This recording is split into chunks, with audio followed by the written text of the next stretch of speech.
Bonjour à tous, merci d'être aussi nombreux aujourd'hui.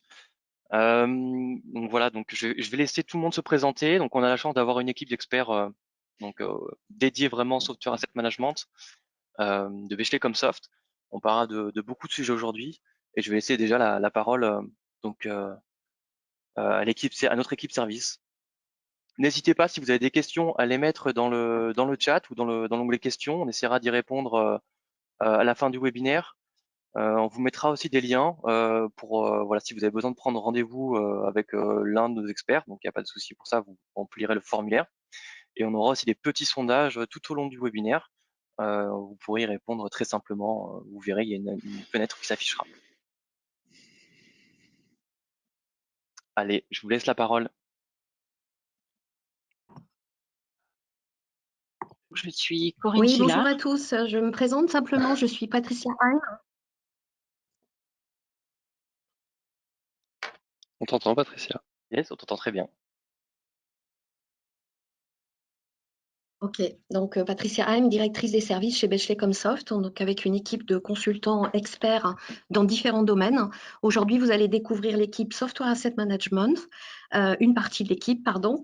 Et sachez que nous avons également des spécialistes autour de la cybersécurité, autour du Modern Workplace, autour de tout ce qui est infrastructure et multi-cloud.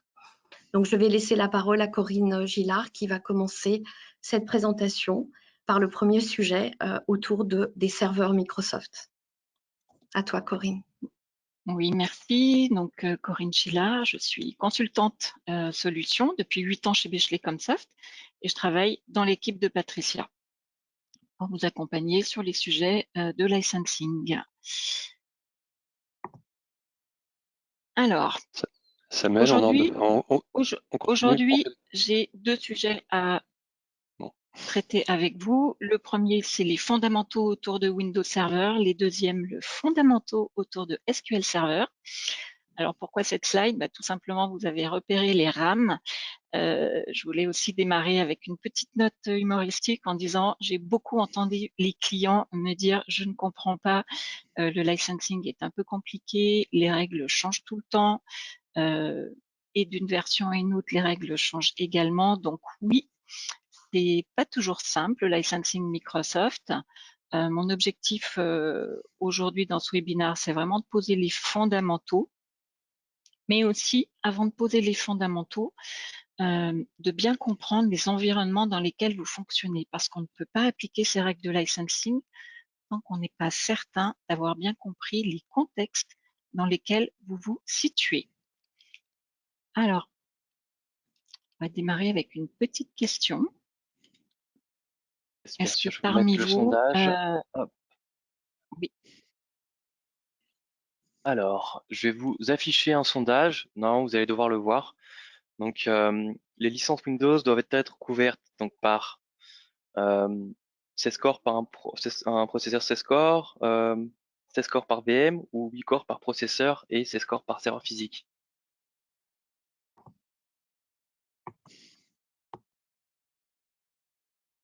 On voit que ça vote très très vite. Ça vote effectivement très très vite. On est à 40% de vote. On va laisser encore quelques secondes. On affichera les résultats. 47%, 50%, on va laisser encore un petit peu. Au dernier retardataire. On arrive très vite. Alors, encore quelques secondes.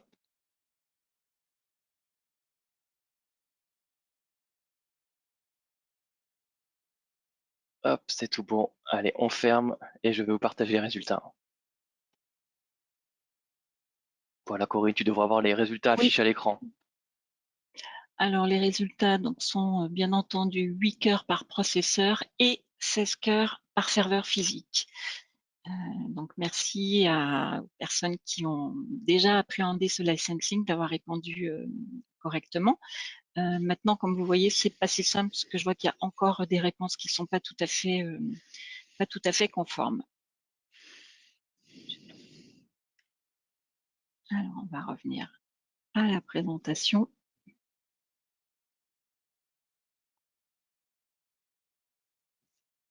C'est bon, la voix. Donc, En fait, de quoi parlons-nous? Très, très important pour nous de bien comprendre les infrastructures dans lesquelles vous vous situez. Hier, on parlait d'infrastructures sur site. La plupart d'entre vous avaient une infrastructure hébergée dans votre société et cette infrastructure était donc une infrastructure on-premise avec un mode d'acquisition des licences qui était plutôt un mode transactionnel et de la licence qui va plutôt être de la licence perpétuelle. Aujourd'hui, on est vraiment, et depuis quelques années maintenant, dans la transformation digitale. Qu'est-ce qu'on va trouver? On va trouver du cloud au niveau de votre infrastructure.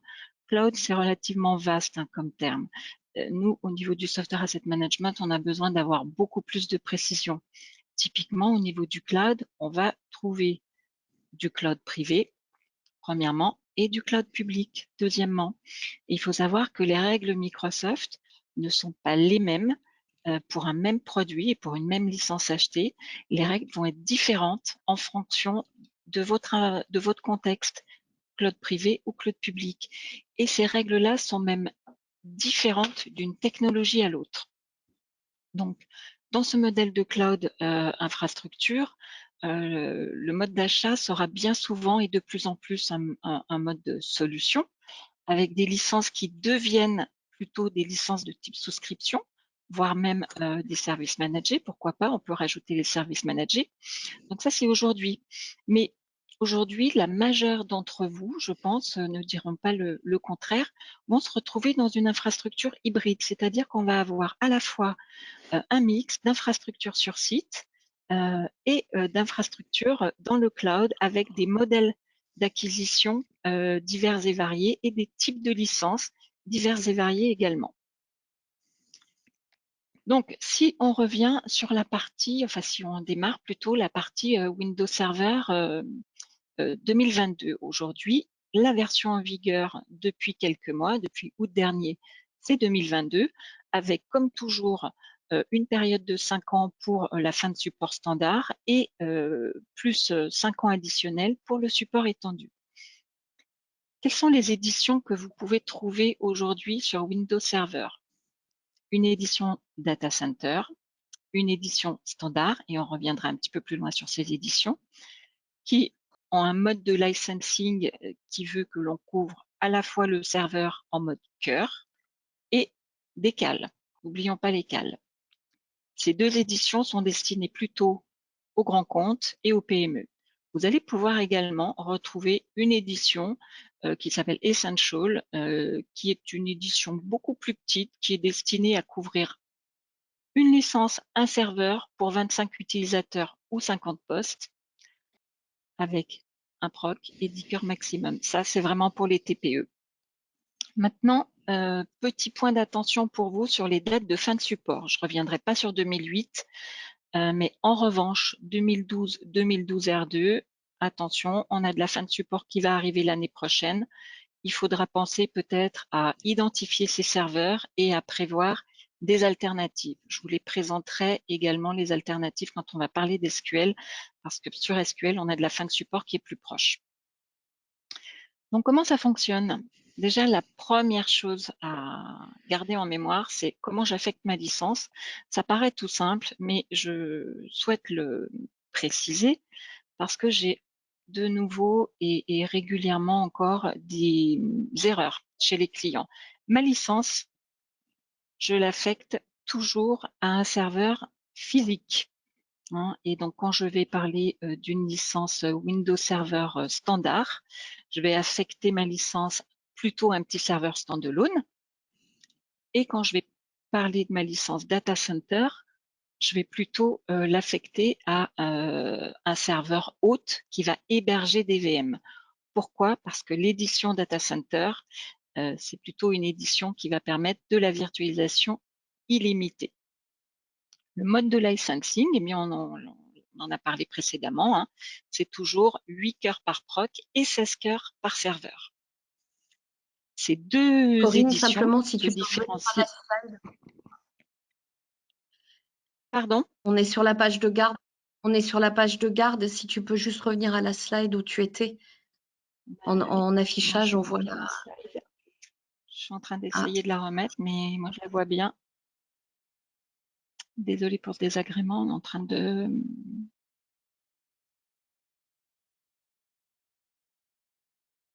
le corriger.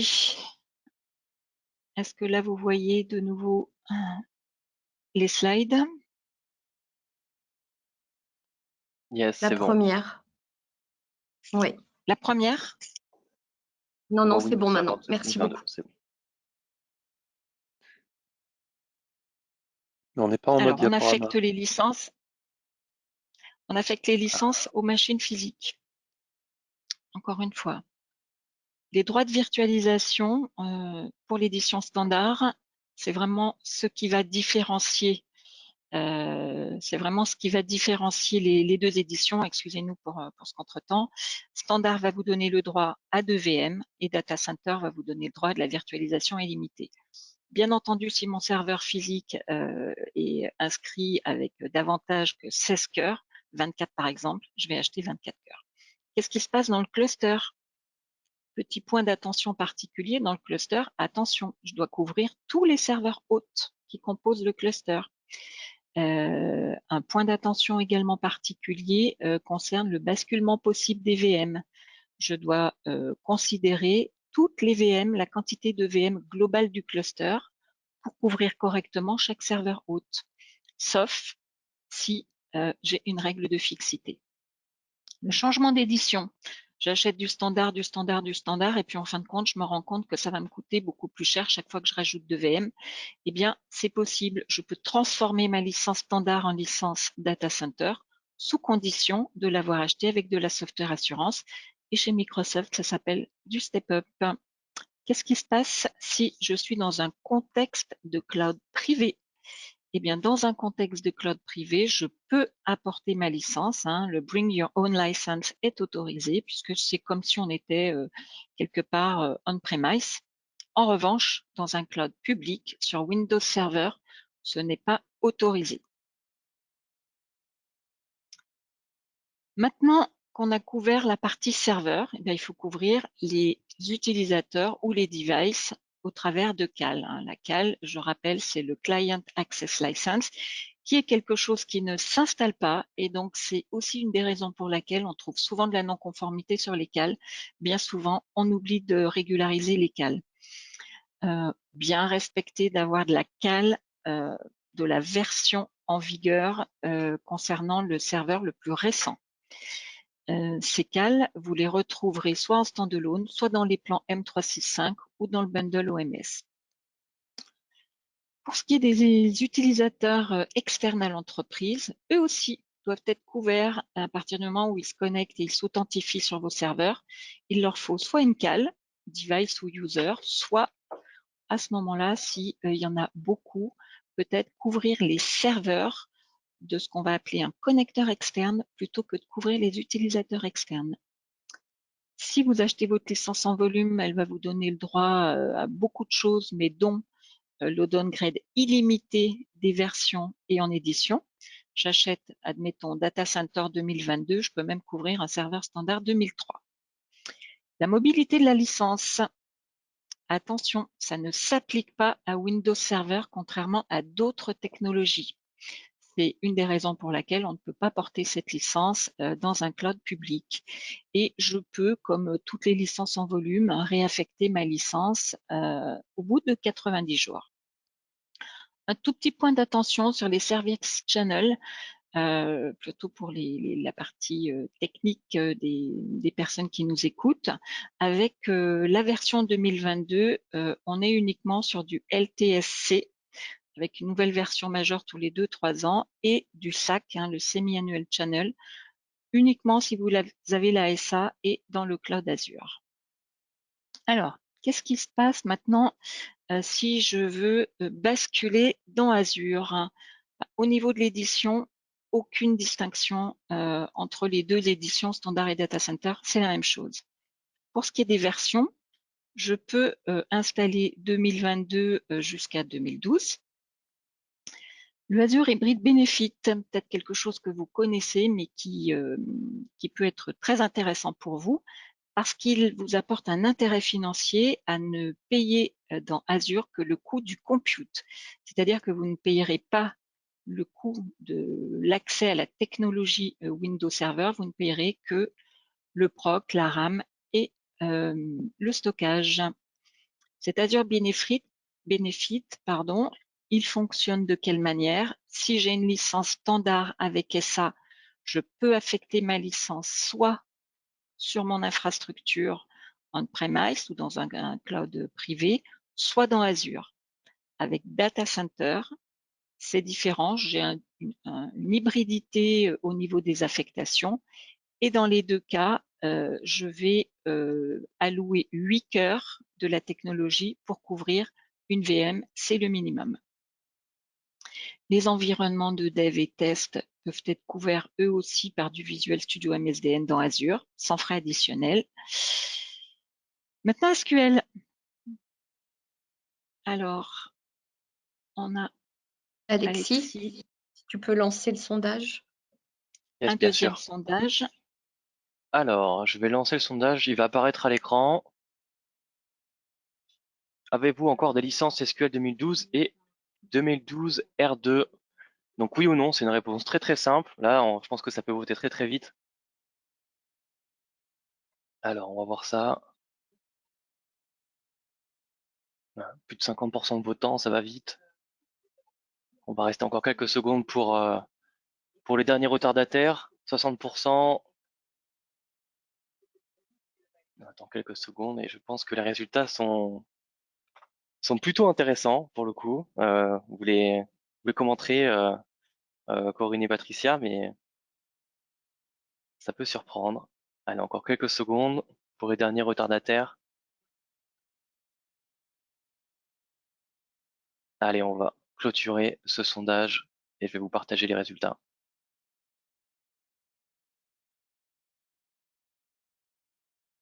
Et voilà les résultats. Alors, ok, nous avons une majorité de personnes avec des licences SQL encore en vigueur en version 2012 et 2012 R2. On aura dans les slides qui suivent un petit point d'attention sur cette partie pour la bonne et simple raison que la fin de support étendu de SQL version 2012-2012 R2 arrive bientôt au 11 juillet 2022.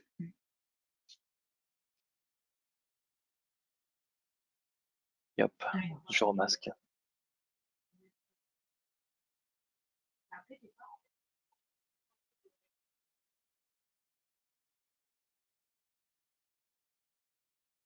Alors, SQL, aujourd'hui, bien que la version 2022 soit annoncée, elle n'est pas encore en vigueur. Nous sommes toujours sur la version 2019. En fin de support, pour celle-ci, c'est encore un petit peu loin. Les éditions d'SQL, un petit peu plus de choses que Windows Server. On a du Enterprise. Là, on va parler de haute dispo et de performance. Standard, c'est quand même ce qu'on retrouve le plus souvent dans vos parcs, messieurs et mesdames les clients. C'est plutôt pour des niveaux intermédiaires. Une édition express pour des petites applications, développeurs pour des environnements hors production, une édition web destinée aux sites web publics. Comment on va couvrir par quel type de licensing? Eh bien, Enterprise et Standard, c'est du mode cœur. Et une particularité encore pour Standard qui peut encore se couvrir en mode serveur plus cal. Les versions Express et développeurs étant gratuites et la version web étant une édition particulière proposée par vos hébergeurs au travers d'un contrat particulier qui est le contrat SPLA.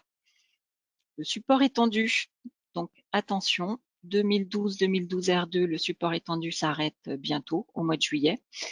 Vous avez différentes alternatives, bien entendu, par rapport à vos installations. Si vous avez des serveurs critiques sur ces versions-là, 3 possibilités s'offrent à vous. Soit vous allez les migrer vers une version plus récente, soit vous pouvez les migrer également dans Azure. Et là, vous allez pouvoir bénéficier de gratuité de support étendu encore pendant 3 ans. Et si toutefois vous avez besoin de ce support étendu additionnel, mais pas dans Azure, eh bien vous avez la possibilité d'acheter ce qu'on appelle les ESU, les Extended Security Update. Petit point d'attention, si vous êtes intéressé par ces ESU, vraiment revenez vers nous parce qu'il y a des prérequis à bien respecter pour pouvoir les acheter correctement. Maintenant, sur la partie licensing, donc SQL standard, je vais prendre ma licence serveur, je vais l'affecter à mon serveur physique ou virtuel, et je vais également acheter des cales pour tous les utilisateurs ou tous les devices qui se connectent à ce serveur. Attention, multiplexing, on va parler des accès directs et indirects. Donc là, parfois, on oublie de compter les accès indirects et on se retrouve très vite avec beaucoup d'accès. Maintenant, le mode cœur, c'est un mode cœur qui est proposé à la fois sur standard et sur Enterprise, qui va demander de couvrir un minimum de 4 cœurs pour chaque serveur. Ces 4 cœurs vont pouvoir s'affecter soit à votre machine physique, soit à votre VM. Attention, si votre machine physique elle a 16 cœurs, il faudra lui affecter 16 cœurs, bien entendu. Le hors production, alors on a le dev, mais on a aussi des licences Visual Studio qui peuvent couvrir les instances SQL installées. Vous pouvez entendre également parler de runtime. Hein. Le runtime, c'est un droit à l'utilisation d'SQL au travers d'une application vendue avec eh bien, votre fournisseur d'application. Point d'attention, hein, votre base SQL ne devra être exploitée que pour l'application en question. Sur le cluster, dès lors que vous avez du SQL dans un cluster avec du basculement possible, la software assurance, d'un point de vue conformité, est obligatoire. Si vous ne l'achetez pas, ça fonctionnera quand même, techniquement, mais vous serez non conforme. La haute virtualisation, donc si pour des clients qui ont beaucoup d'instances SQL, vous avez créé des vrais clusters SQL, là, on vous invitera potentiellement à aller étudier cette possibilité de couvrir avec du SQL Enterprise plus SA, où là, vous pourriez, dans certains cas de figure, avoir de la virtualisation illimitée, un corps licence pour chaque cœur physique. Attention, il faut vraiment couvrir tous les cœurs physiques de tous les hôtes. Le cloud privé, bah oui, je peux apporter ma licence, bien entendu, et dans le cloud public, contrairement à Windows Server, si je détiens une licence avec Software Assurance et si mon hébergeur fait partie des hébergeurs autorisés, eh bien oui, je peux apporter ma licence. Changement d'édition. Au même titre que Windows Server, c'est possible. Hein. J'ai une licence standard avec SA. Eh bien, je peux passer à Enterprise au travers d'un step-up. Quelque chose maintenant en ce qui concerne toute la partie failover. Donc, vous avez maintenant la possibilité, avec la software assurance, de couvrir non seulement des contextes de haute disponibilité, mais en plus du disaster recovery, hein, c'est-à-dire qu'on peut cumuler les deux, et on peut même rajouter une troisième brique, c'est de cumuler également un disaster recovery dans Azure. Donc, le failover aujourd'hui est possible au travers de la SA sur trois sujets.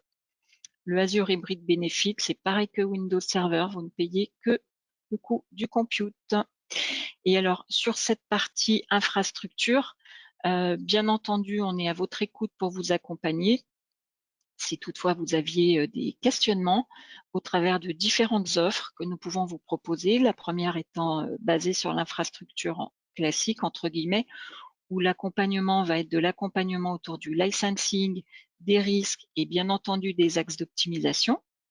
La deuxième, pour des clients qui souhaitent migrer dans Azure, eh bien, à l'issue d'un SAM checkpoint, un Azure Go to Cloud va vous permettre de bien définir la stratégie de migration, c'est possible ou pas possible, et quel type de couverture je vais apporter pour financer mes abonnements Azure.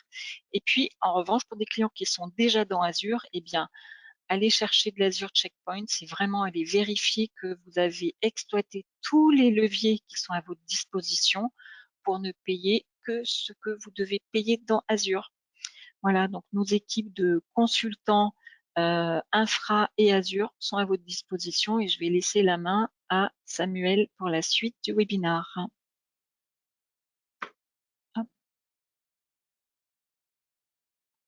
Je rappelle encore une fois, n'hésitez pas à poser vos questions dans l'onglet questions. Donc j'ai vu que certains d'entre vous ont déjà posé des questions. On va les transmettre. Hein, je les ai transmis. Et sur le chat, je vous mets un lien pour prendre rendez-vous directement avec nos experts pour un pré-rendez-vous. Donc n'hésitez pas à remplir ce formulaire. Merci. Yes. Est-ce que vous m'entendez bien? Est-ce que vous voyez bien mon écran? Très bien. Très bien. Bon, déjà, je vous prie de m'excuser pour ce petit contretemps technique. On va appeler ça les aléas du direct. Donc, moi, c'est Samuel Arnauton. Je suis effectivement également consultant en Solution Asset Management. Je vais vous parler aujourd'hui d'un sujet qui nous concerne tous de plus en plus, qui concerne la grande majorité des entreprises et qui est un sujet qui a de plus en plus d'importance tant sur le plan technologique que financier. Il s'agit de l'univers et de l'environnement Microsoft 365. Donc, voilà. Donc, dans cet univers, on se retrouve, nous, maintenant, confrontés à l'accélération. La transition digitale, on peut constater maintenant qu'elle est fortement avancée, qu'elle est plus qu'entamée. Et avec ça, on a un phénomène qu'on va retrouver dans la plupart des entreprises qui est une augmentation des coûts et avec un sentiment de perte ou de manque de maîtrise de ces coûts. Pour répondre à cette situation, nous, le travail qu'on propose et l'analyse qu'on propose, c'est un profiling 365 qui a pour objectif de définir les besoins Microsoft 365 selon le profil utilisateur et la stratégie, d'ajuster le nombre de types de licences en fonction des besoins réels, de scénariser les différentes options et pour finir d'optimiser les coûts. En fait, ce qu'on propose ici à travers ce travail, c'est de venir reprendre le contrôle en clarifiant l'ensemble de l'environnement 365 et la situation personnelle de l'entreprise dans cet environnement. Pour réaliser un tel travail, on se base sur une approche qui est tripartite avec 3 grands axes. Le premier de ces grands axes, ça va être la connaissance des offres disponibles, c'est-à-dire la connaissance de l'environnement 365. Dans un tel travail d'analyse, on va se pencher sur le contexte de l'entreprise pour venir le situer, pour venir situer l'entreprise, la localiser dans la map 365. La première étape, c'est déjà de prendre connaissance des offres disponibles. Premièrement, on va voir qu'on a déjà les offres qui sont globalement et de prime abord disponibles sur les sites 365 avec d'abord toute la grande tranche des offres business, la tranche ensuite dédiée à l'Office Enterprise, et ensuite les bundles et je dirais les plans royaux et supérieurs hiérarchiquement qui sont les Microsoft 365 E3. Là, ici, ce sont juste des exemples. Il existe de nombreux autres plans, tels que les plans dédiés aux frontline workers, les plans F1 et d'autres souscriptions disponibles en standalone ou en plan complémentaire. L'idée, lorsqu'on fait un profiling 365, c'est de venir apporter une connaissance approfondie sur ces offres et surtout recentrer sur les besoins de l'entreprise. C'est-à-dire qu'on ne va pas dérouler l'ensemble des offres, on va dérouler toutes les offres qui se trouvent dans l'environnement de l'entreprise et qui sont pertinentes à son contexte. Quand on se pense sur les offres disponibles, c'est bien beau de savoir leur disponibilité, encore maintenant faut-il s'attacher à connaître, à comprendre leur contenu. Ici, je sais que dans la plupart des contextes de Profiling 365, on fait affaire à tout type d'échelle et de tout type de taille et de secteur d'activité en ce qui concerne les entreprises, notamment sur le secteur enterprise avec des offres qui vont être les offres O365, E3, E1 ou même M365, E3 et E5. Ici, cependant, pour illustrer mon propos et pour bien qu'on comprenne les notions de hiérarchie et d'imbrication des plans, je vais utiliser l'exemple simple de Microsoft 365 Business afin ensuite de vous l'illustrer de nouveau sur la partie Enterprise.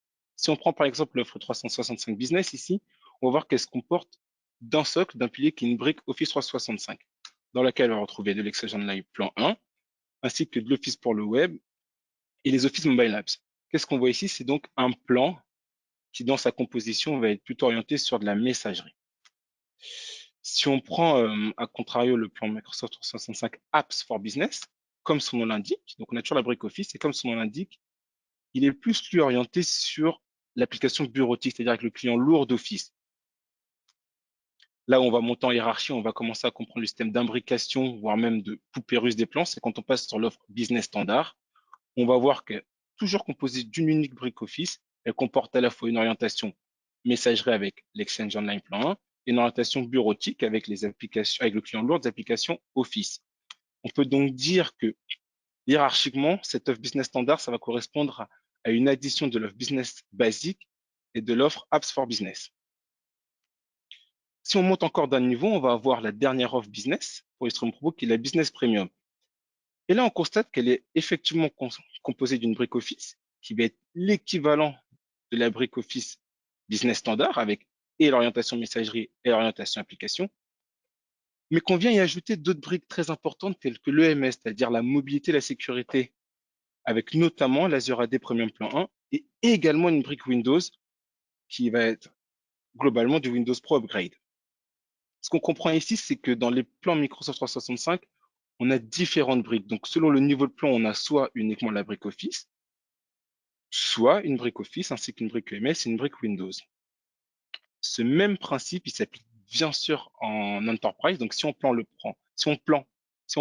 plan Microsoft 365 E5, on va voir que ce sont des E5 add-ons qui viennent s'accoler à l'ensemble du plan M365 E3, avec donc sa brique Office E3 qui va être complétée par un add-on E5. Donc là, on voit que par exemple, à l'Office E3, on va ajouter du MS Defender P2.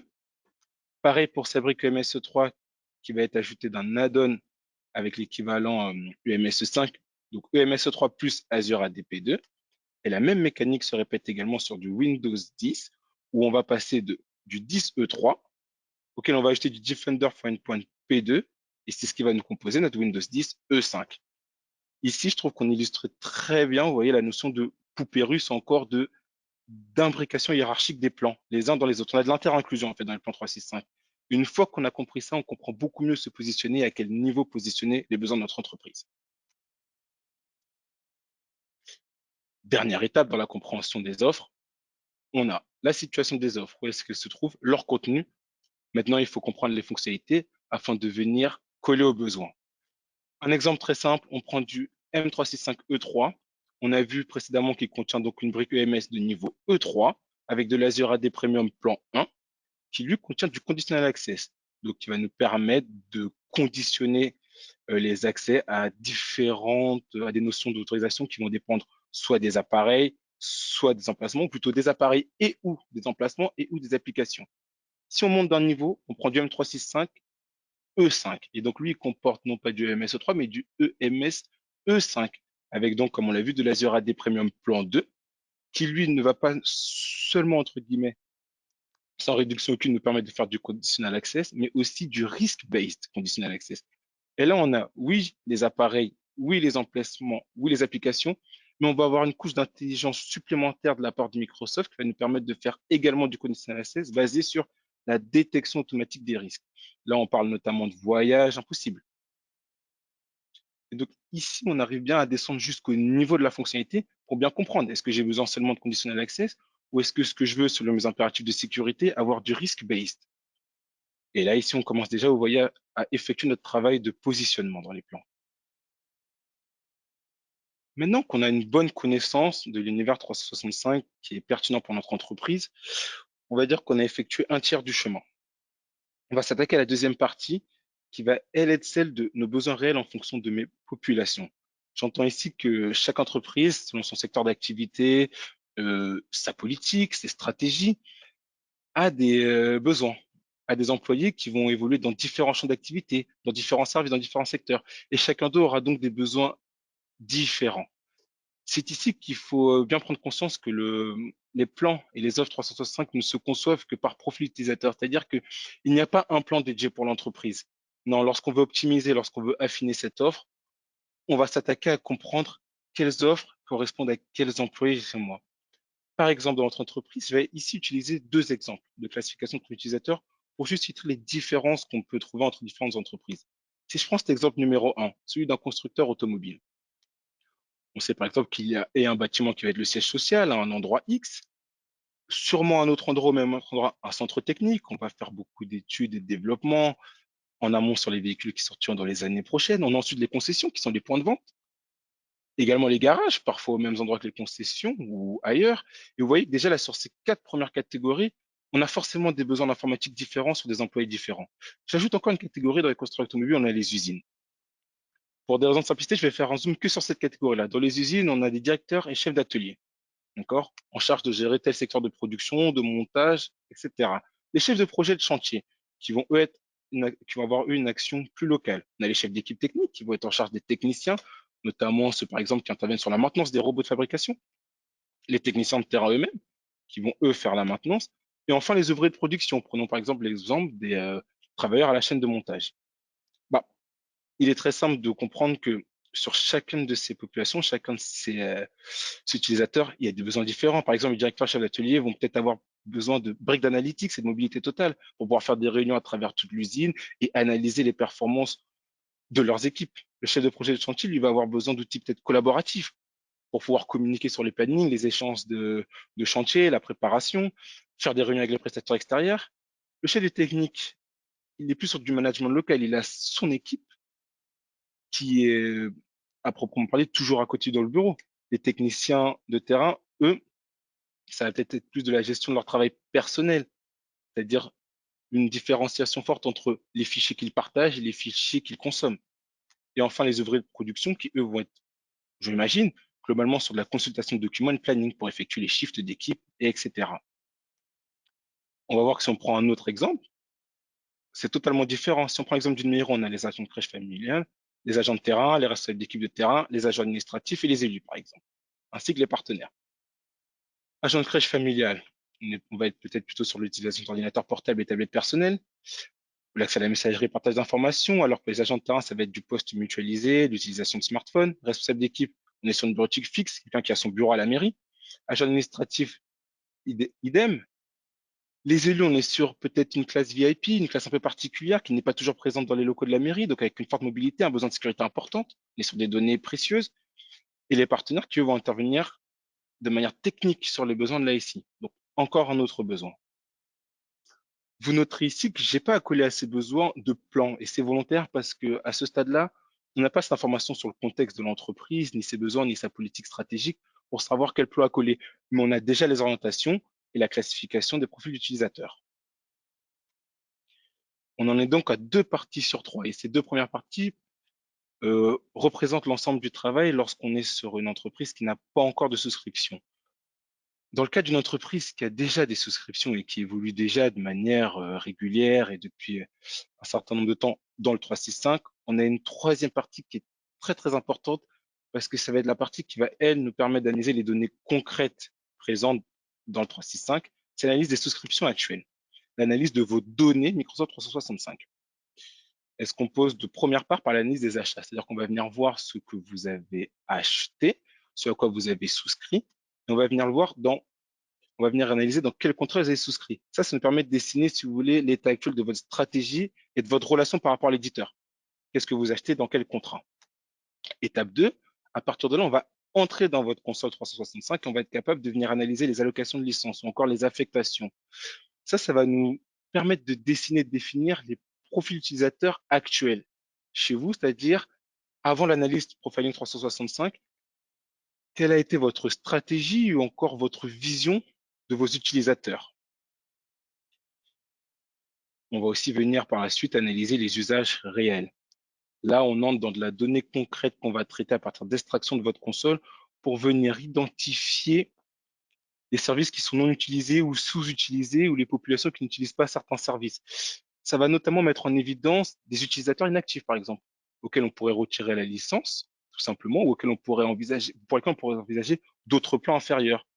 Ça nous permet, si vous voulez, de faire matcher, enfin de challenger les besoins théoriques aux besoins réellement constatés par l'utilisation même.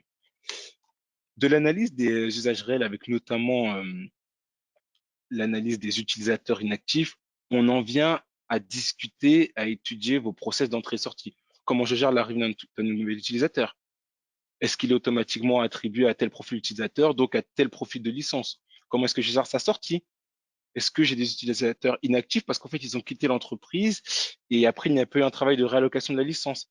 Vous voyez, c'est exactement à cette étape-là qu'on va passer d'une analyse one-shot à la mise en place d'un suivi continu et donc d'optimisation de vos licences 365. À ce stade-là, on a bouclé les 3 parties qui composent le profiling 365 et on peut donc délivrer le livrable qui va nous donner en fait le résultat attendu d'une mission. Il se compose d'un rapport d'analyse documenté qui lui va inclure, donc d'abord comme on l'a vu, une synthèse des plans Microsoft 365 tels qu'ils sont appropriés aux besoins identifiés, d'accord, en fonction donc comme je le disais de votre contexte et de votre situation. Une analyse détaillée des usages et une classification des profils utilisateurs pour la deuxième partie. Donc là, c'est ce qui colle à ce qui est vraiment personnel et unique à chaque entreprise. Et enfin, grâce à ce travail, on va pouvoir ajouter des préconisations d'ajustement du nombre et du type de licence, c'est-à-dire quel plan conviendrait mieux et dans quelle quantité. Et ça, on ne le fait pas juste sur un axe unilatéral, on va le faire de manière diversifiée avec plusieurs options. C'est pour ça qu'on est capable de proposer 3 scénarios chiffrés avec chacun exposant des économies potentielles réalisées ou encore du gain de temps dans la manipulation des licences ou autres contextes ou contraintes inhérentes aux stratégies de votre entreprise. Donc, je suis arrivé au bout de cette partie sur le Profiling 365. Si vous avez des questions, n'hésitez pas à les poser. Et sinon, je vais passer la main à mon collègue Thierry qui va vous parler du processus et des outillages dans le SAM.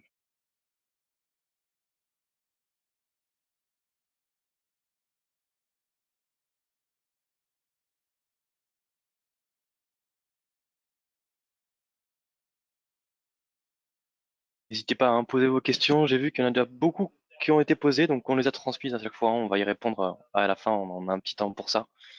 Et n'hésitez pas aussi à prendre rendez-vous si vous en avez besoin. Donc c'est dans le chat. On vous a mis un lien. Peut-être que je pourrais vous le transférer aussi dans l'onglet questions. Thierry, c'est à toi. Oui, c'est à moi. Bonjour. Je vais essayer de me présenter tout en vous partageant mon écran. Je ne sais pas ce que vous voyez, pour tout vous dire. Là, je pense avoir partagé. On voit les 2 slides, la première et la deuxième, qui sera la D'accord. Ce question. n'est donc pas le bon écran qui est partagé. On va dire l'écran.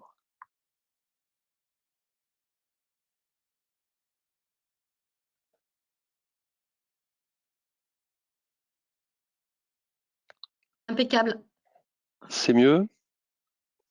Oui, en diapo et ce sera Donc, si parfait. je lance le voilà, si je lance le diaporama, ça doit être bon. Il y a juste C'est tout. cette fenêtre qui doit nous embêter. Voilà. Là, c'est bon. Vous devez voir la présentation. Oui.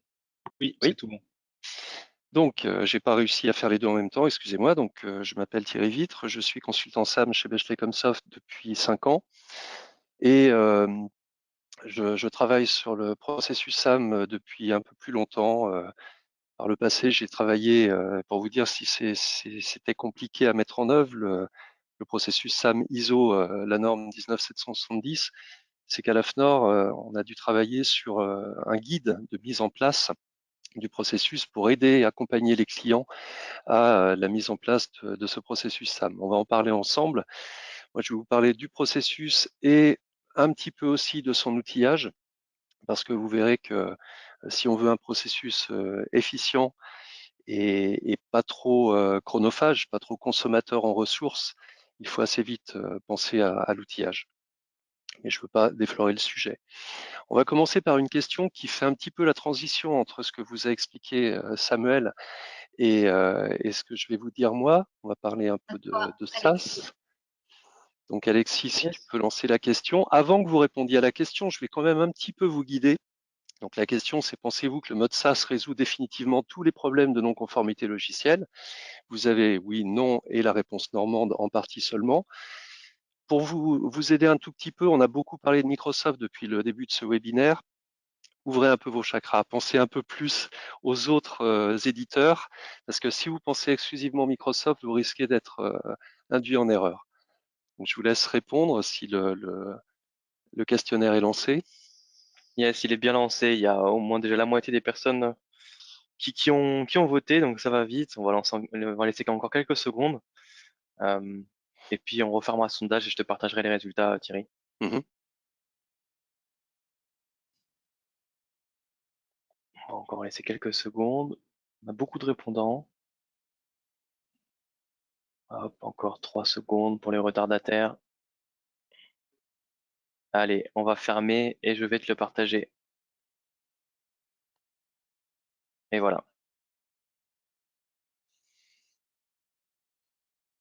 Je ne le vois pas. Je vois pas le résultat.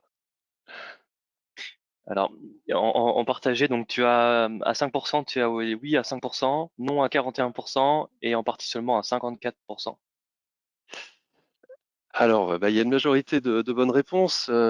Oui, c'était en partie seulement. Alors, c'est vrai que on a tendance à croire souvent que le mode SaaS étant essentiellement en souscription, il est, vulgairement parlant, autoconforme. On a une souscription, on a donc le droit de consommer cette licence et on ne peut pas se retrouver en non-conformité. C'est seulement en partie vrai. Effectivement, il y a des cas, ce qu'on appelle les souscriptions ouvertes, où vous avez par exemple pris 10 souscriptions sur un software et vous avez vos 10 premiers utilisateurs auxquels on va allouer les licences, ils vont pouvoir s'inscrire. Et puis le 11e pourra également le faire. Normalement, c'est bloqué hein, sur un système, par exemple sur les plans Office, c'est bien ce qui se passe. La 11e souscription, vous devez d'abord la souscrire auprès de l'éditeur pour pouvoir ensuite l'allouer à l'utilisateur. Mais certains éditeurs offrent la possibilité aux utilisateurs de s'inscrire dynamiquement et de rajouter 11, 12, 13, 14 abonnements comme ça, et c'est seulement au true up que vous vous en rendez compte. Donc c'est pas de la non-conformité puisqu'il y a toujours moyen de régulariser au moment du true up, mais entre le moment où les utilisateurs s'inscrivent et le moment où vous régularisez, au moment du true up, vous êtes en non-maîtrise. Si vous n'êtes pas en non-conformité, vous êtes en non-maîtrise de votre parc et vous pensez être tranquille parce que vos souscriptions sont limitées. Ben non, en fait, c'est pas tout à fait, c'est pas aussi simple que ça. Bon, c'était une petite question comme ça pour faire la transition. On va vraiment parler maintenant de processus. Est-ce que j'ai repris la main? Vous revoyez la présentation avec le... Yes. Oui. C'est bon? Processus Tout le monde le utile. voit. Alors, il y aura 3 parties dans ma présentation, aussi pour moi, comme pour Samuel. Une partie contexte général où je vais pas vous faire l'outrage de penser que vous ne savez pas ce qu'est le SAM, mais on va juste recadrer les choses, redonner une petite définition et parler un petit peu de maturité de processus. Et puis, on va se poser la question, pourquoi un processus? Est-ce que du SAM tel qu'on sait le faire en one shot, on a une problématique, on y répond. Est-ce que c'est pas suffisant? On verra un peu les deux approches différentes et pourquoi il est intéressant de mettre en place un processus SAM. Je vous parlerai également de ROI sur la gestion des licences, comment ça s'organise. Et puis, l'approche Bechley-Comsoft, comment ensemble on peut mettre en place un processus et éventuellement un outil de SAM au travers de l'offre SAM Intelligence.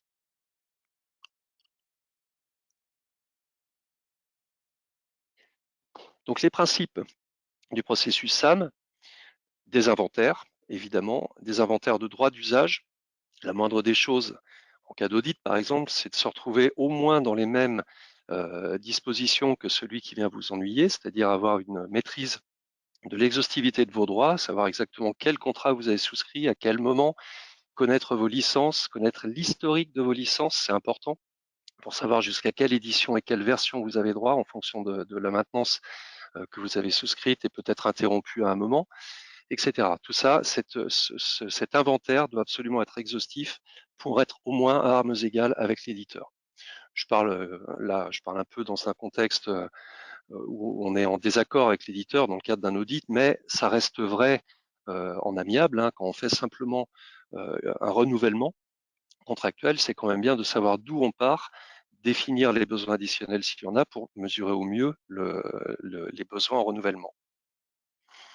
Les inventaires des installations et des utilisations. Là, on ne raisonne plus au niveau éditeur par éditeur. Les inventaires, en général, ils sont généraux. Alors, on peut évidemment faire de l'inventaire manuel et puis se dire, bon, voilà, globalement, sur tel éditeur, je sais à peu près ce que j'ai. On fait ce qu'on appelle de l'inventaire déclaratif. Mais si on met en place une mécanique automatisée, un agent d'inventaire, un agent de collecte ou des connecteurs avec des systèmes qui peuvent nous remonter des données de manière automatique, on fait ce qu'on appelle de l'inventaire d'installation et éventuellement d'utilisation, et on est forcément cross-éditeur. L'agent, lui, ne va pas faire le tri. Dans un premier temps, je ne vais prendre que Microsoft ou je ne vais prendre que Oracle. Il va aspirer, récupérer tout ce qui est installé sur l'ensemble de vos systèmes d'information. À partir de ces deux sources de données, on est capable d'établir une réconciliation qu'on appelle un point de conformité, tout simplement. Et si on a ça, c'est la brique de base, on est capable de faire de l'optimisation. Alors c'est un petit peu moins vrai aujourd'hui avec les souscriptions, justement quand on mesure tout de suite le taux d'usage de nos souscriptions, on est capable de faire de l'optimisation immédiate. Mais en fait, ça revient au même, parce que vous avez d'un côté l'inventaire de vos droits, le portail sur lequel vous avez activé vos souscriptions, vous avez vos inventaires, puisqu'on sait, comme l'a dit Samuel à l'instant, on est capable d'analyser les données d'usage, on sait le faire pour Microsoft Office 365, on sait le faire également par des mécaniques d'inventaire pour d'autres éditeurs d'outils SaaS. Donc, on est capable aussi d'établir de l'optimisation dans ce cas-là. Mais c'est toujours sur la base d'un tableau de conformité qu'on attaque l'étape ultime, qui est l'optimisation. Donc ça, c'est la base du processus. Regardons maintenant le même processus s'il n'est pas outillé. Comment ça se passe? On part en général d'un stimulus qui est le cas le plus fréquent, le renouvellement contractuel. On reçoit une notification d'audit, c'est plus embêtant. On a en général moins de temps pour travailler et puis c'est jamais agréable de travailler sous la pression. On peut avoir une demande de la direction qui souhaite faire des économies ou qui souhaite appliquer une politique de lissage applicatif, par exemple.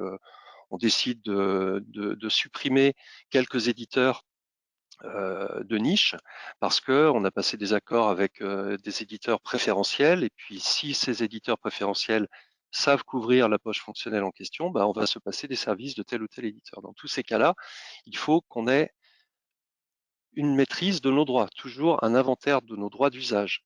Si on n'a pas mis en place une base centralisée de nos droits d'usage qui est alimentée au fil de l'eau, au fil des renouvellements, au fil des souscriptions complémentaires, au fil des achats de licences, des renouvellements de maintenance, c'est compliqué d'être exhaustif. Et en général, quand le stimulus arrive, on manque de temps pour refaire le travail et pour consolider tout ça.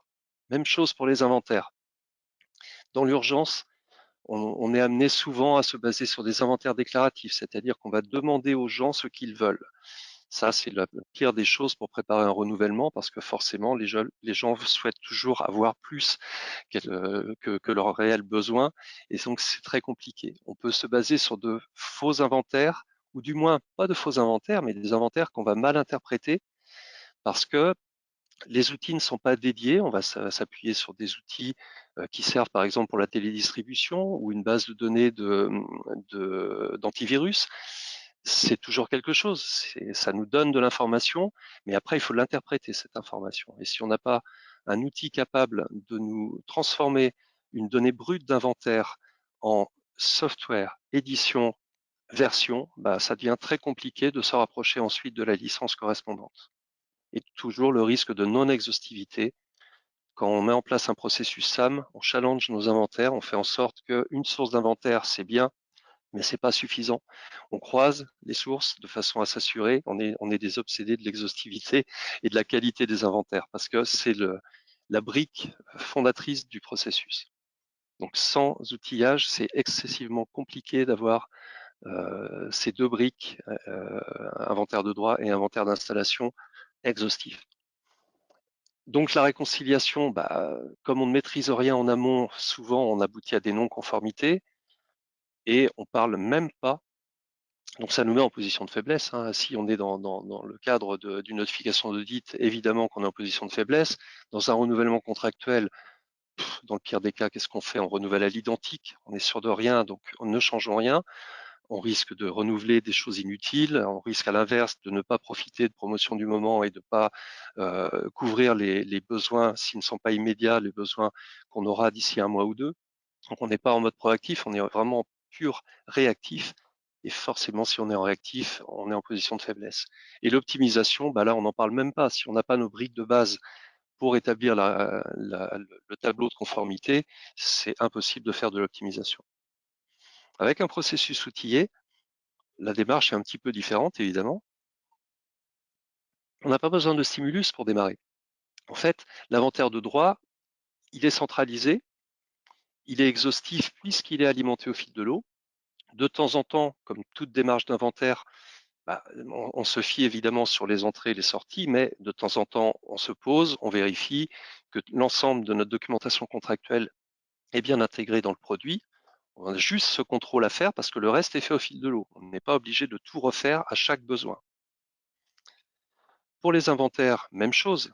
On a un outil et des connecteurs qui nous remontent des données tous les jours au fil de l'eau. Les changements sont consignés, on les retrouve immédiatement. On voit par une mécanique de gestion des mises en quarantaine et des suppressions de matériel et donc des logiciels qui sont hébergés. On a un inventaire permanent de nos installations.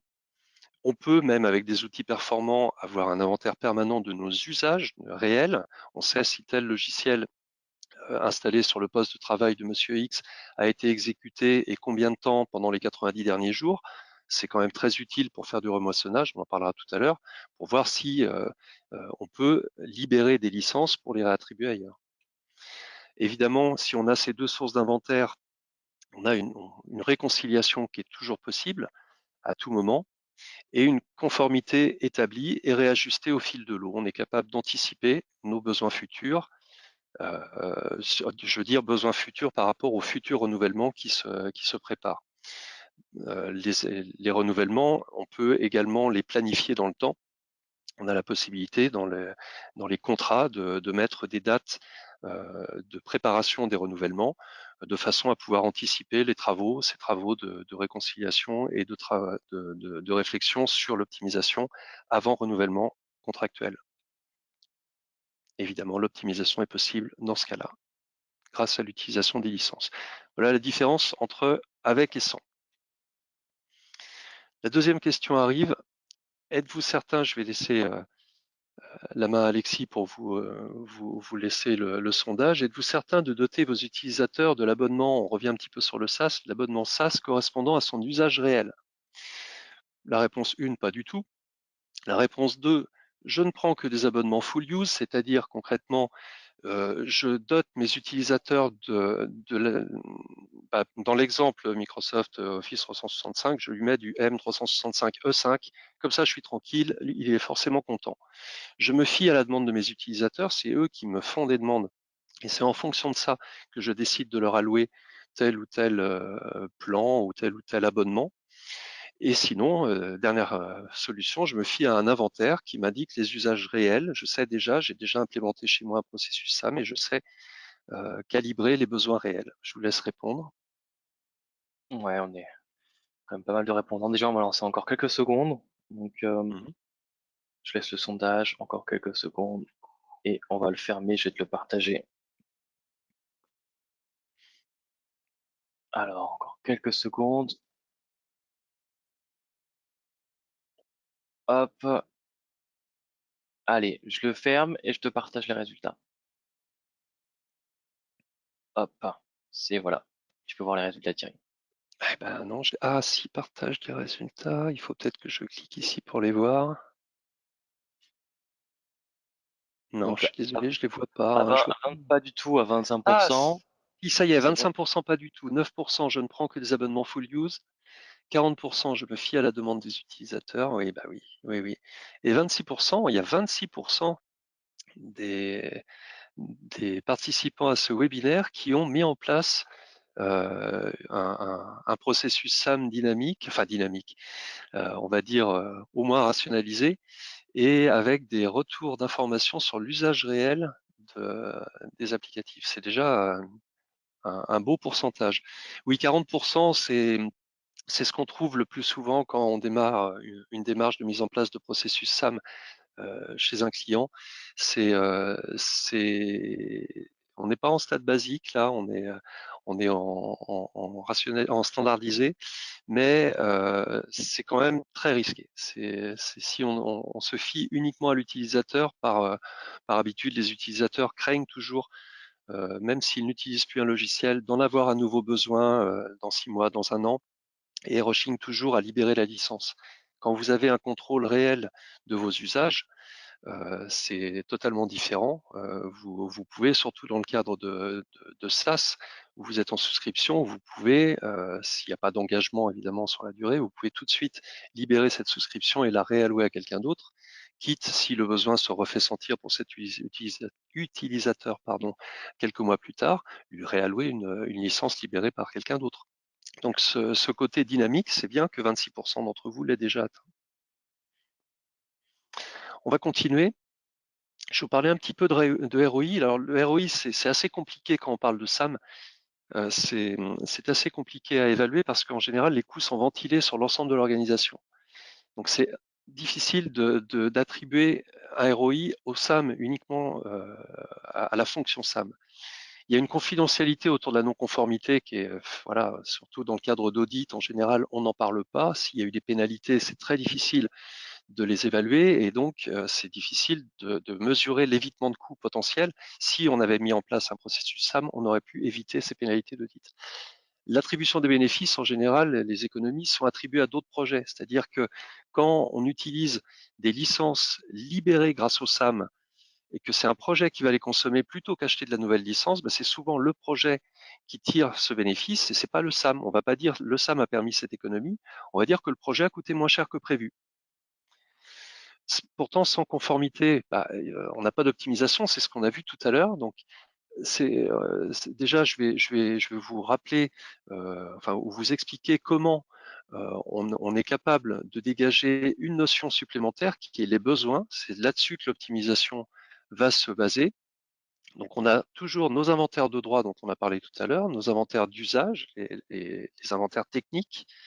Et quand on a moins d'usage que de droits, ce qui est libéré, c'est ce qu'on appelle le remoissonnage.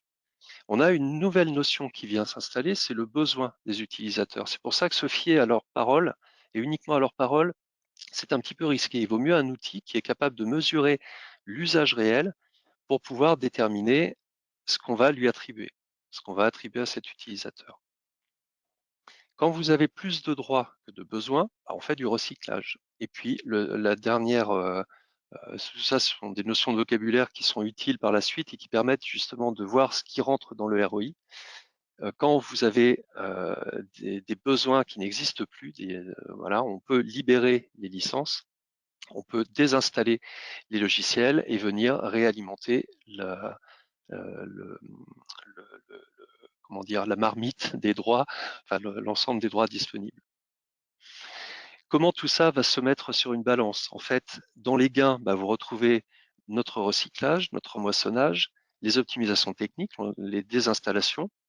Tout ça, ça amène à une mutualisation des stocks nouvellement établis, c'est-à-dire que tout ce qu'on a pu libérer par ces différentes études vient se rajouter dans les droits disponibles et on fait donc de la mutualisation de stock, à l'inverse de nouvelles acquisitions qu'on aurait été obligé de réaliser si on n'avait pas eu ces informations.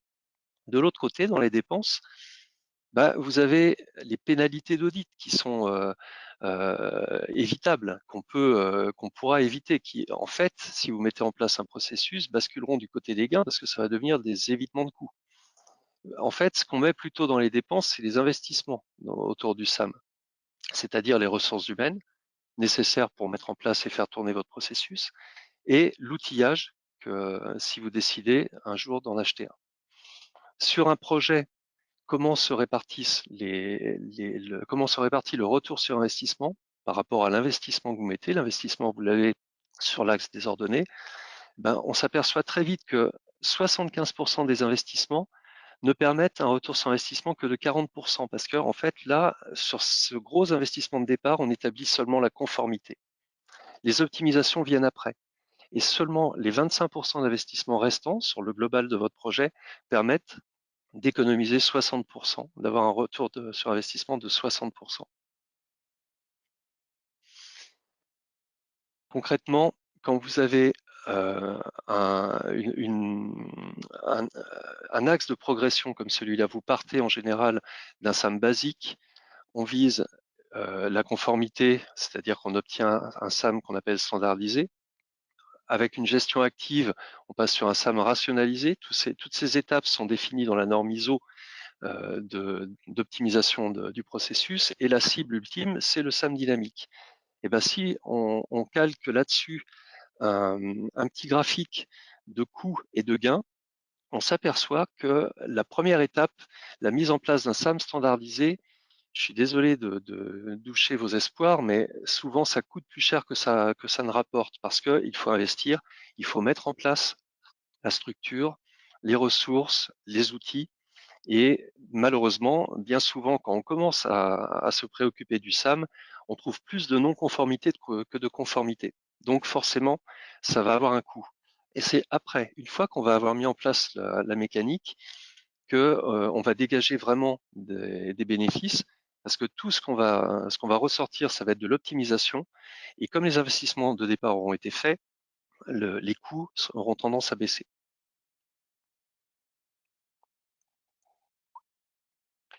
Les critères déterminant le ROI.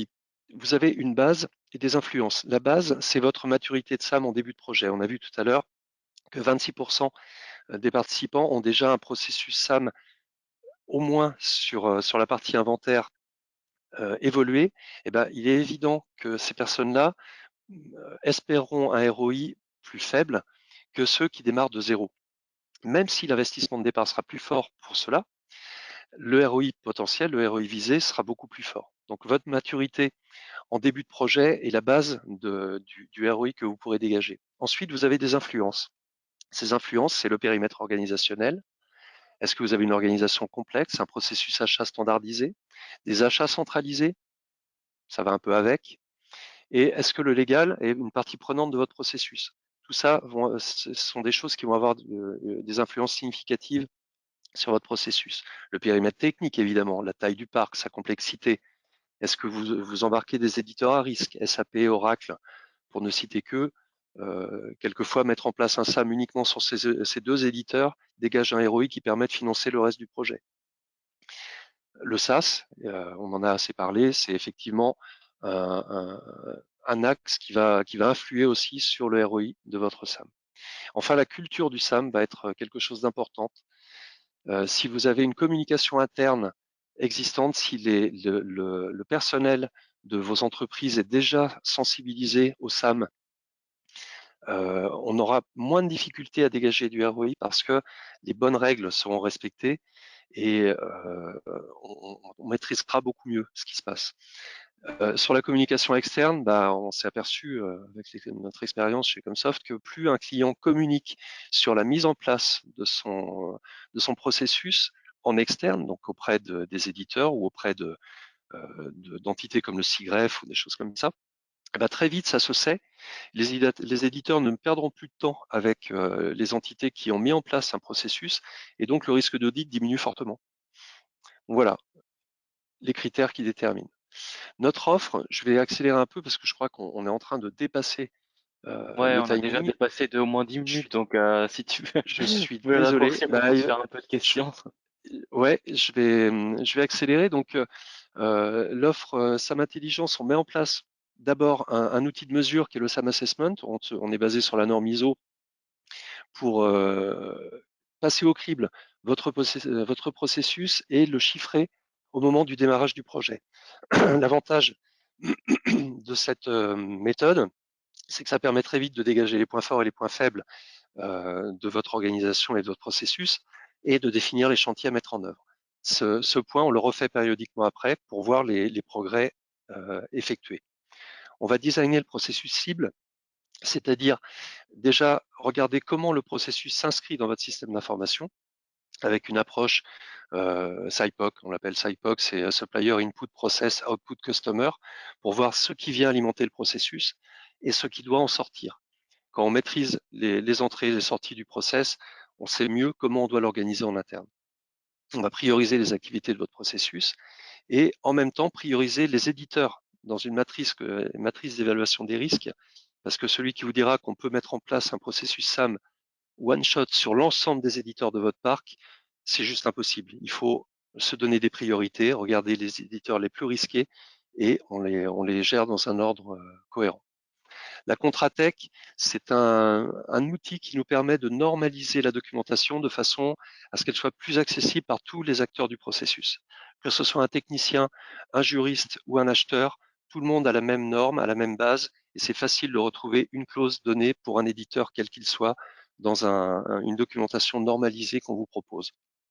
Enfin, l'outillage, on vous propose le déploiement d'un de nos outils partenaires qui est adapté à votre processus ou de vous aider dans la conduite d'une consultation si vous êtes soumis à appel d'offres et on vous aide à rédiger cet appel d'offres pour choisir parmi les réponses de plusieurs soumissionnaires.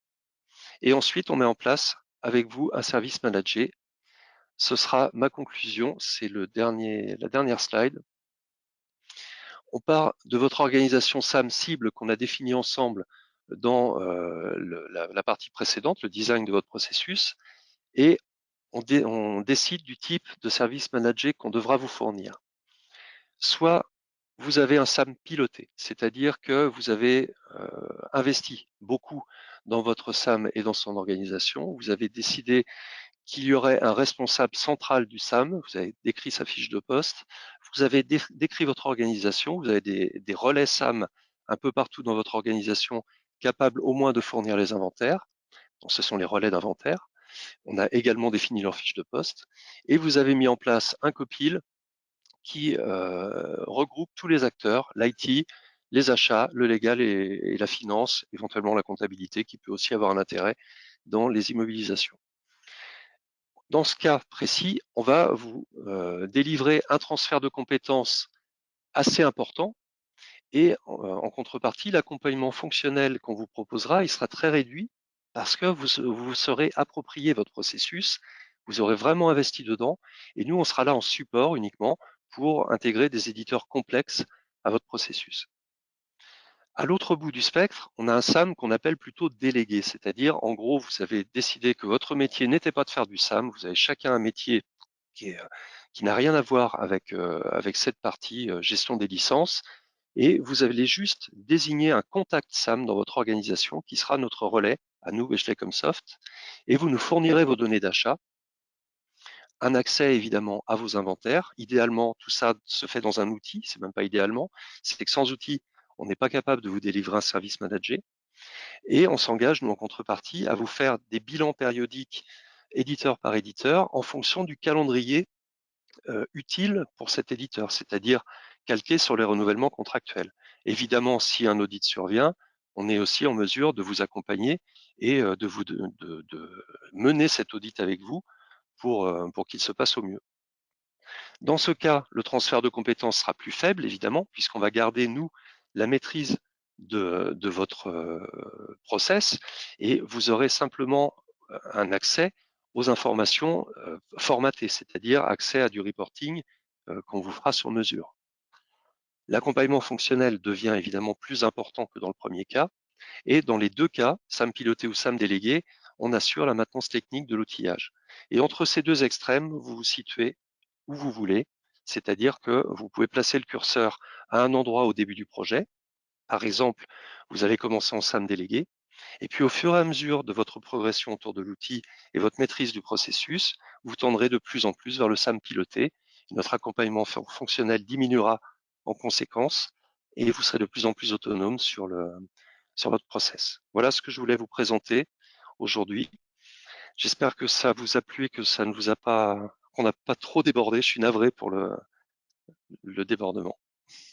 À tous ceux qui peuvent pas rester peut-être pour quelques minutes encore, on vous a mis un lien, donc si vous souhaitiez prendre rendez-vous avec l'un de nos consultants, vous avez aussi un petit questionnaire pour nous dire ce que vous avez pensé et puis qu'on puisse échanger en fait suite à ce webinaire. Et si vous voulez, on peut rester encore peut-être 5 minutes et on peut prendre quelques questions pour y répondre. Mais on reviendra vers vous pour répondre à toutes vos questions, bien sûr, hein, si vous quittez le webinaire.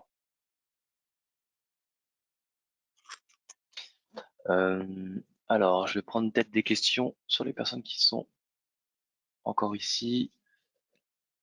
Alors, on a beaucoup de questions.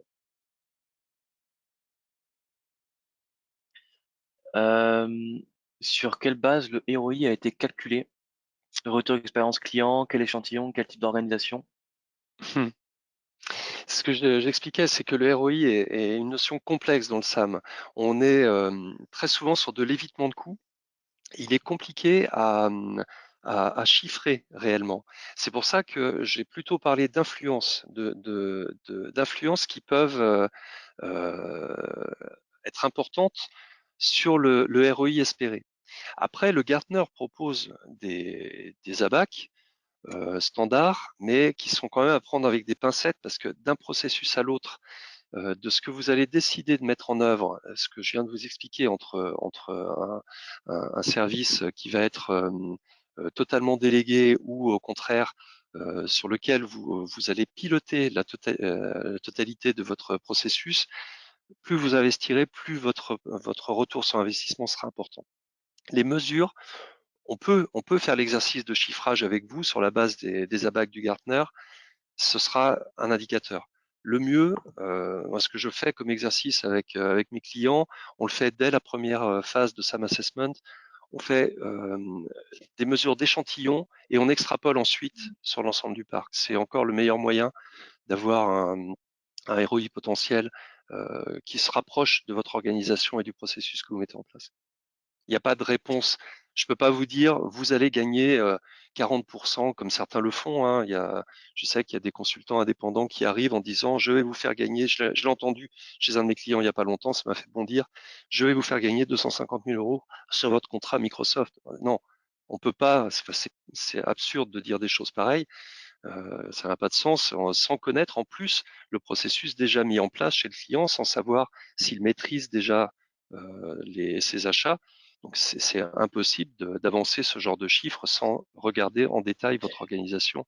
Alors, Voilà. j'ai une autre question aussi, par exemple, avec la multiplication des consoles pour gérer les licences éditeurs Adobe, Microsoft, AutoCAD, etc. Existe-t-il une solution pour mutualiser et gérer l'ensemble des actifs? Attends, pardon, tu veux bien la refaire?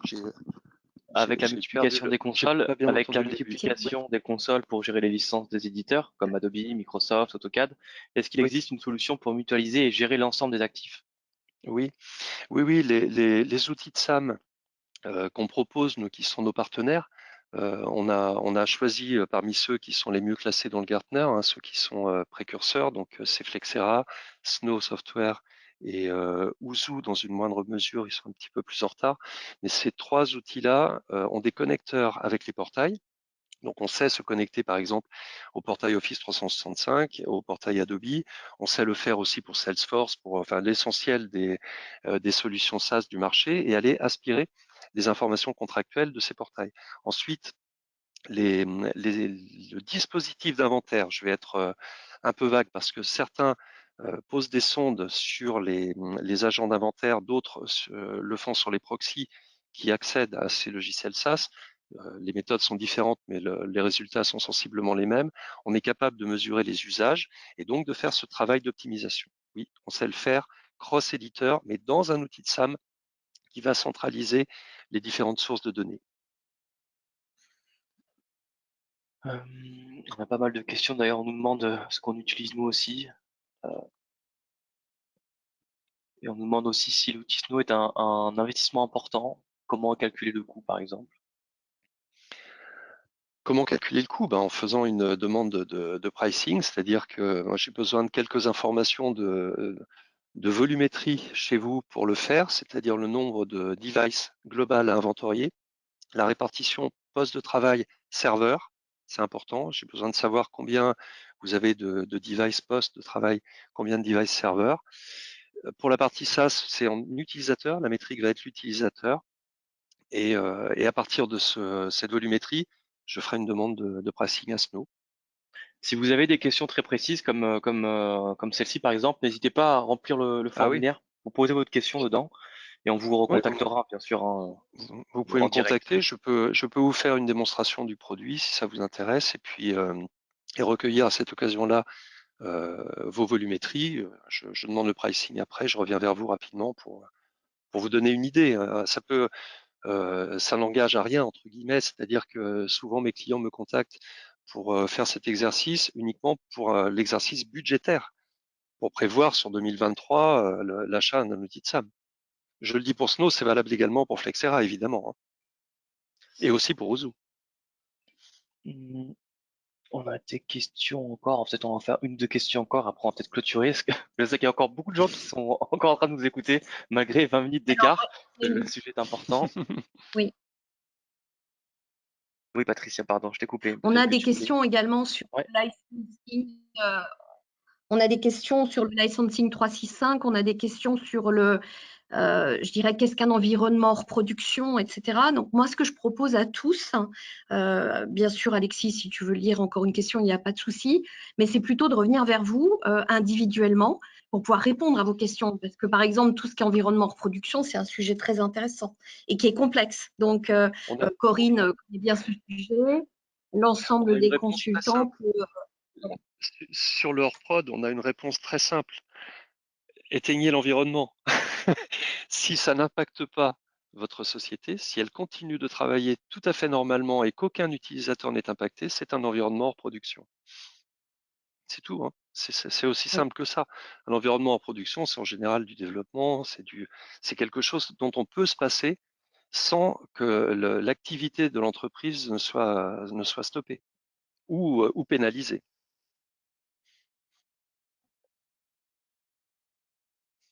Tout à fait. Donc, Alexis, tu voulais encore voir une question en particulier ou est-ce qu'on libère nos clients pour, je dirais, revenir vers eux ensuite?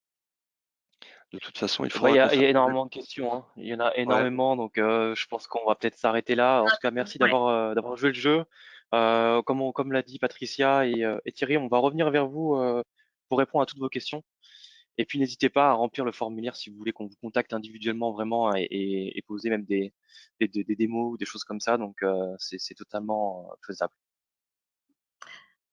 La présentation sera partagée à tous les participants. Bien sûr, ça vous sera envoyé par email. Vous aurez un petit questionnaire à la fin de ce webinaire et on espère que ça vous a plu.